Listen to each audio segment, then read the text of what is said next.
Dans une lettre adressée à son ami proche Lucilius, le philosophe stoïcien Sénèque a écrit « Il y a plus de choses qui nous effraient que de choses qui nous écrasent. Nous souffrons souvent plus en imagination qu'en réalité. Ceux qui s'inquiètent sont souvent obsédés par l'avenir, bien plus que par ce qui se passe réellement dans le présent.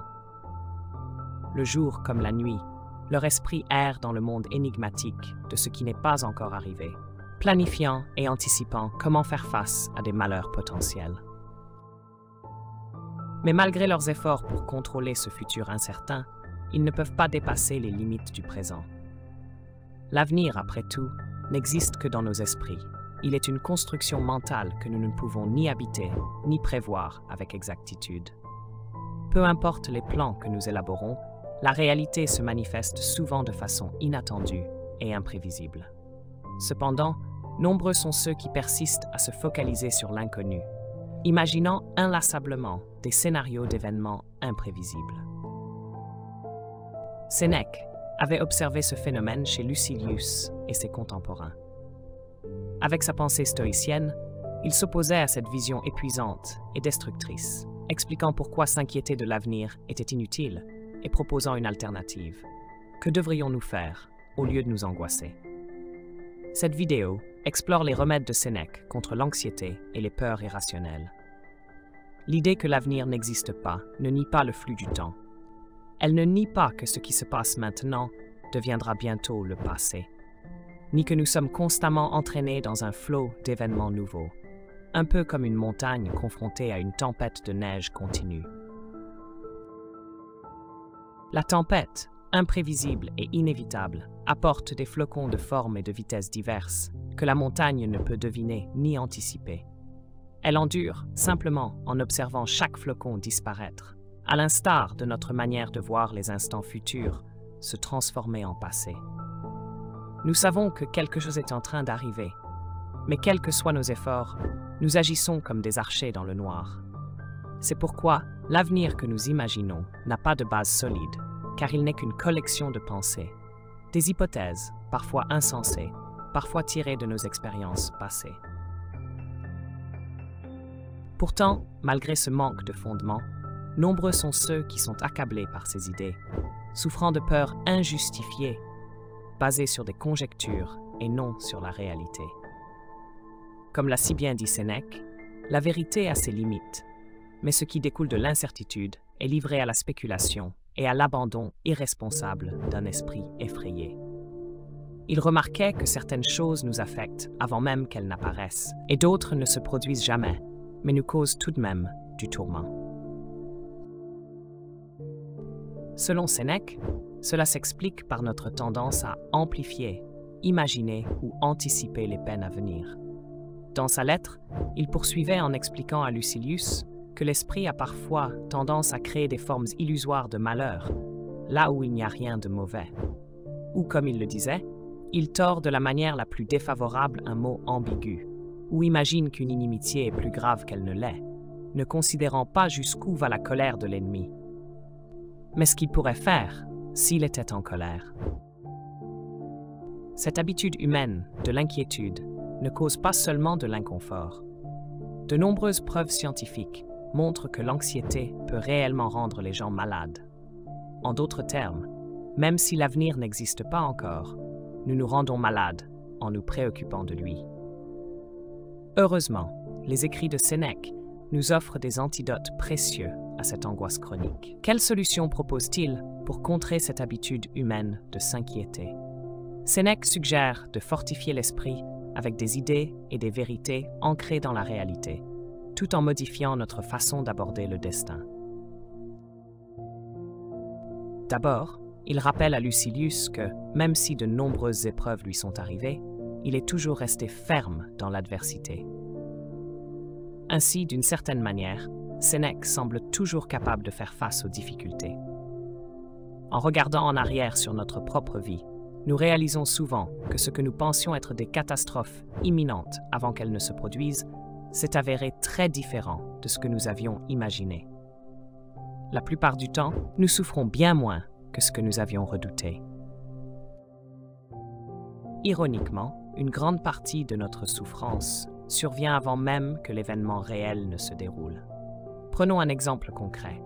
Lorsqu'on anticipe un examen, il est courant de s'inquiéter pendant des semaines, à se demander sans cesse « Et si j'oubliais tout? Et si je ratais complètement l'examen ?» Pourtant, l'anxiété que nous ressentons pendant l'examen lui-même est souvent bien moins intense que ce que nous avons enduré en amont. L'origine de cette peur réside dans notre croyance quant aux conséquences d'un échec. Nous nous disons « Si j'échoue, ma vie est finie ». Ou encore « Si je ne réussis pas cet examen, cela prouvera que tout ce que l'on dit de moi est vrai. Je suis un raté ». Cependant, ces croyances sont fictives, car les conséquences que nous redoutons n'ont pas encore eu lieu, et nous ne pouvons pas les prévoir avec certitude. Aussi raisonnables que puissent paraître ces pensées pessimistes, tant qu'elles n'ont pas de réalité tangible, il n'y a aucune raison de s'en préoccuper. Sénèque, dans ses lettres, pose cette question. Comment savoir si ma douleur est réelle ou imaginaire? Voici sa réponse. Nous sommes tourmentés soit par des choses présentes, soit par celles qui sont à venir, ou parfois par les deux. Concernant les choses présentes, la décision est simple. Si votre corps est en bonne santé et que vous n'êtes pas blessé par des facteurs externes, laissez le futur venir comme il doit venir. Aujourd'hui, il n'y a rien qui ne va. Dans cette même lettre, Sénèque conseille à Lucilius d'être vigilant face aux influences extérieures lorsqu'il affronte des situations personnelles. Selon lui, il vaut mieux faire confiance à soi-même et réfléchir avec sa propre raison, car nous sommes les seuls à comprendre notre situation dans sa totalité. Nous sommes facilement influencés par les opinions et perspectives des autres, souvent marqués par des visions étroites ou même paranoïaques de la réalité, prétendant pouvoir prédire l'avenir et alimentant nos peurs en semant des doutes sur notre présent. Sénèque encourage Lucilius à utiliser sa raison pour évaluer s'il ne transforme pas une chose qui n'est pas mauvaise en quelque chose de mauvais. Ainsi, un des remèdes de Sénèque contre l'anxiété consiste à distinguer clairement entre l'imagination et la réalité. Une fois que nous réalisons que nos peurs sont fondées sur des pensées irrationnelles ou sur des illusions amplifiées, notre anxiété s'évapore. Un autre antidote proposé par Sénèque est de modifier notre attitude envers ce qui est à venir. Il montre une grande ouverture d'esprit dans sa lettre à Lucilius, en lui conseillant de ne pas juger hâtivement la nature des événements apportés par la fortune. Par fortune, Sénèque fait référence à la déesse Fortuna, symbole de chance et de destin dans la mythologie antique.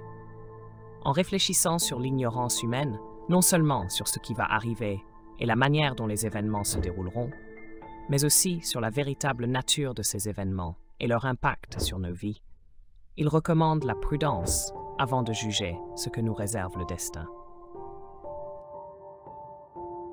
Dans certains cas, le malheur que nous prévoyons peut effectivement se produire. Mais parfois, les choses tournent de manière si imprévue que, contre toute attente, nous nous retrouvons à échapper aux difficultés. Cela rappelle une ancienne histoire bouddhiste où un homme, poursuivi par un tigre, saute dans un vieux puits et découvre un serpent au fond. Il s'accroche désespérément à une racine sortant de la paroi du puits, mais cette racine est rongée par des rats. Son sort semble scellé, mais alors, de façon inattendue, Fortuna lui offre une issue. Cela nous montre que bien que les difficultés puissent surgir à tout moment, la chance aussi peut apparaître dans les circonstances les plus sombres. Comme l'a affirmé Sénèque, même le malheur est capricieux. Par conséquent, l'un de ses remèdes contre l'anxiété est de conserver un esprit ouvert face à l'avenir, en reconnaissant que nous ne pouvons pas juger la véritable nature d'un événement avant qu'il ne se produise, ni en anticiper pleinement les conséquences. Nous ne devons pas permettre à nos suppositions, souvent erronées, de nous torturer avant même que le destin n'ait révélé ses cartes. Examinons la situation attentivement. Il est possible que certains ennuis nous guettent, mais ce n'est pas encore une réalité. Combien de fois des événements inattendus sont-ils survenus? Combien de fois ce que nous avions anticipé ne s'est jamais réalisé? Et même si cela devait arriver, à quoi bon se précipiter vers la douleur? vous en souffrirez bien assez quand elle viendra. Alors, en attendant, espérez des résultats plus favorables. Cette citation de Sénèque ne signifie pas que nous devrions nier la possibilité de l'adversité. Sénèque n'incite pas son ami à ignorer les éventuels coups du sort, mais il prône une réflexion mesurée. D'un côté, nier l'existence des difficultés serait peu judicieux, mais de l'autre, il serait tout aussi insensé de laisser un simple signe de malheur nous plonger dans la panique. L'équilibre se trouve dans un chemin intermédiaire entre l'ignorance délibérée et l'obsession, où nous évaluons les situations avec clarté, en restant ouverts à toutes les possibilités. En gardant un esprit ouvert sur la nature des événements et en acceptant que tout n'est pas toujours ce qu'il paraît être, nous prenons conscience que notre jugement sur le futur, et même le présent, est souvent erroné et que nos craintes sont, dans bien des cas, infondées. En vérité, bien souvent, ce que nous redoutons ne se produit jamais, ou alors de manière beaucoup moins dramatique que nous ne l'avions imaginé. Et même si le malheur doit survenir, tant qu'il n'est pas encore là, pourquoi s'infliger une souffrance anticipée? Sénèque nous propose ici une méthode non seulement pour protéger notre esprit, mais aussi pour nous ancrer dans le présent, au lieu de nous laisser hanter par ce qui pourrait ne jamais arriver. Ce n'est pas de l'évasion, mais une forme de sagesse stoïcienne.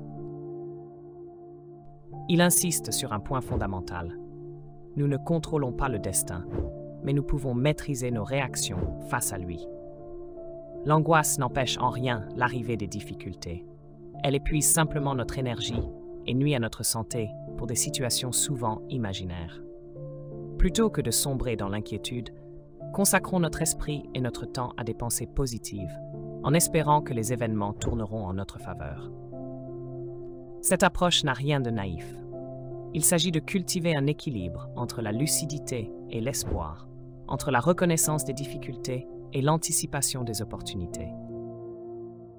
Personne ne peut prévoir avec certitude ce que l'avenir réserve, mais en adoptant une attitude sereine face à toute éventualité, nous nous préparons au pire sans pour autant sacrifier notre paix intérieure. Même si le pire devait arriver, nous serions déjà armés pour l'affronter. Sénèque nous montre ainsi que ce n'est pas dans le contrôle des événements que réside notre pouvoir, mais bien dans la gestion de nos émotions. J'espère que vous avez trouvé ces réflexions enrichissantes. Si cette vidéo vous a plu, n'oubliez pas de liker, partager et vous abonner pour ne pas manquer les prochaines. Merci infiniment de votre soutien.